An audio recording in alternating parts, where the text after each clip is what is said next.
시청자 여러분 안녕하십니까? 7월 1일 BOUK 뉴스의 뉴스걸입니다. 영국 정치 뉴스입니다. 제레미 헌트가 노딜 브렉시트가 발생한다면 60억 파운드를 농민과 어민에게 긴급 지원한다는 공약을 내걸었습니다. 제레미 헌트는 노딜 브렉시트로 갈 경우 우선적 피해가 유럽으로 수출하는 농어민에서 발생한다는 사실을 인정하고 취약한 부분을 정부가 우선 지원한다는 계획입니다. 이와 더불어 세계무역기구 WTO와 발생하는 관세를 위해 영국이 개방되도록 하는 방안을 연구하고 있다고 스카이뉴스와의 특별 프로그램에서 설명했습니다.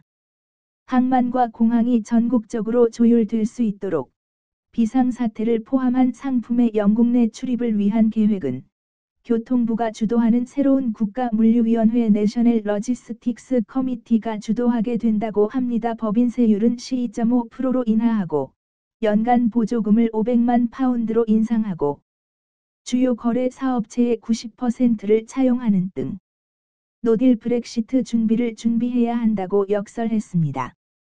그는 영국이 아일랜드의 백스톱을 제거하고 완전히 독립적인 무역 정책을 보장하는 새로운 협상을 통해서 브렉시트하는 것을 희망하지만 그렇지 못한 경우에도 브렉시트는 해야 한다고 주장했습니다. 보리스 존슨의 브라셀 경험이 그가 브렉시트에 자신감을 가지게 했는지도 모른다고 파이낸셜 타임즈가 보도했습니다. 존슨은 1989년부터 1994년까지 5년간을 데일리 텔레그라프 브라셀 특파원으로 일했었습니다. 당시 그는 덴마크가 스문의 개국 중에서 탈퇴하는 걸 경험했었습니다. 프랑스의 유럽 정부 커미셔너이자 세계무역기구 WTO의 총재였던 라미 씨는 보리스를 이렇게 설명합니다. 유럽 정부가 가지고 있는 장기적으로 축적된 깊은 충격 능력을 과소평가하는 것 같다고 파이낸셜 타임즈에 말하면서 존슨은 존재하지도 않았던 콘돔 사이즈 규격화 계획부터 감자칩맛 까지 유럽이 관여한다고 기사를 쓰곤 했죠. 말하자면 그는 30년이 지난 사람들조차 가짜뉴스와 골 때리는 내용의 기사를 쓰곤 하던 엉터리였다고 라미 씨는 회상합니다. 그러나 우린 당시 그를 위험하다고는 생각지 않았었습니다. 어쨌든 영국 편에서 말하는 사람이었으니까요. 만약 요즘 사람과 비교한다면 마치 도널드 트럼프를 희극적인 사람이라고 표현하는 것과 같은 개념이었죠. 보리스 존슨의 자서전 금발의 야망 이야기에서 작가는 이렇게 표현하고 있습니다. 1994년 그가 런던으로 돌아오는 가방을 싸는 그는 마치 연예인을 같았었다. 존슨의 브라셀 생활은 그가 정치인으로 들어서는 길이 되었던 것도 사실이었고 30년 후 그는 영국을 유럽으로부터 거내는 연예인이 되어 있다고 파이낸셜 타임즈는 썼습니다.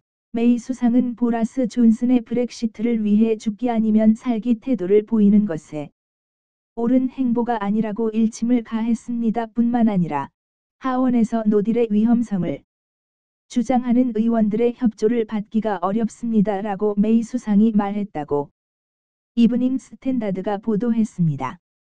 메이 수상은 지난달 마지막 유럽 정상회의를 마치고 돌아오면서 최고의 브렉시트는 좋은 협상 조건으로 순서롭게 탈퇴하는 것이라고 강조했었습니다. 그녀는 자신이 만든 협상안이 아주 좋은 협상안이었다고 말하면서 단지 하원에서 과반수의 문턱을 넘지 못한 것뿐이라고 말하고 나의 후임자가 그들을 설득 과반수의 지지를 받아 영국을 탈퇴시키게 되길 희망한다고 말했다고 이브닝 스탠다드는 보도하였습니다. 다음은 경제 뉴스입니다. 일본의 반도체 원료 제재로 한국을 길들이려고 한다는 제목의 기사를 파이낸셜 타임즈 신문이 실었습니다. 2차 대전 당시 일본은 전시 강제 노동에 대한 보상비 청구에 한국의 주류 산업인 반도체 생산에 들어가는 중요 원료 공급을 제한하는 경제 제재를 가했습니다. 도쿄의 경제산업부는 불소화 폴리아미드, 포토레지스트 그리고 불소화 에칭가스의 수출에 엄격한 제한을 부과하겠다는 내용을 발표하였습니다. 이것은 일본 업체가 전 세계 시장의 95%를 지배하고 있는 원료들로서 반도체 칩 제조에 필수적인 화학물질입니다. 발표 내용에 따르면 현재 이런 원료들을 구입하고 있는 수입업체의 화이트리스트를 만들어서 이 중에 한국 업체들에게 공급 제한을 가하겠다는 발표입니다. 한국에 대한 제재 조치는 일본 기업들의 서울에 있는 자산을 압수하겠다고 한 한국 대법원의 결정에 대한 도쿄 정부의 보복으로 아시아 이웃 국가들 간의 충돌에서 새로운 국면이 대두되고 있다고 신문은 보도하고 있습니다. 성윤모 한국무역및산업부 장관은 세계무역기구 WTO에 불만을 제기하는 방안을 검토 중이라고 밝히자 이에 대해 일본 정부의 미시무라 차관은 본 조치는 WTO의 규정에 따른 수출 통제 시스템을 발표한 것이라며 자신들이 자유무역주의를 반대하는 것이 아니라고 일축했습니다. 결국 규제의 시작으로 가장 큰 타격을 받을 업체는 한국의 삼성과 하이닉스입니다. 2차 세계대전 당시 강제노동에 의해서 발생한 개인의 손해배상을 한국 대법원이 인정한 작년부터 이 문제가 두 나라의 외교 관계를 불편하게 만들어 왔습니다. 한국 대법원의 판결에 대해 일본 정부는 1965년 양국 간의 조약에 의해 한국 정부에 보상금을 지불했고 이에 대한 대가로 국가와 국민 간의 모든 요구는 해결되었다고 주장합니다. 도쿄는 조약 조건에 따라 중재를 요구했지만 한국은 중재자 지명을 거절하고 합의에 대한 확실한 경로를 제시하지도 않았다고 신문에 대답하였습니다. 업체별 개별적인 질문에 삼성은 문제를 조사하고 있다고 답했고 하이닉스는 언급을 피했다고 파이낸셜 타입즈 신문은 보도하였습니다. 다음은 윈블던 소식입니다. 그랜드 슬램 중의 하나인 윈블던 테니스 챔피온십 토너먼트가 오늘 시작되었습니다. 금년 133회째 열리는 윈블던 테니스 경기의 상금 총액은 3,800만 파운드입니다. 남녀 단식 우승자의 상금은 각각 235만 파운드입니다. 몇 년 전까지만 해도 남녀 상금액이 달라섰습니다. 그러나 성차별이란 주장이 제기되어 같아졌습니다. 첫 라운드에 떨어져도 45,000 파운드의 출전료가 주어집니다.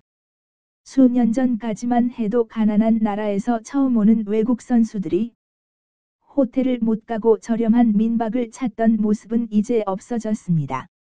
토너먼트 기간 중 중간 성적을 보도해 드리겠습니다.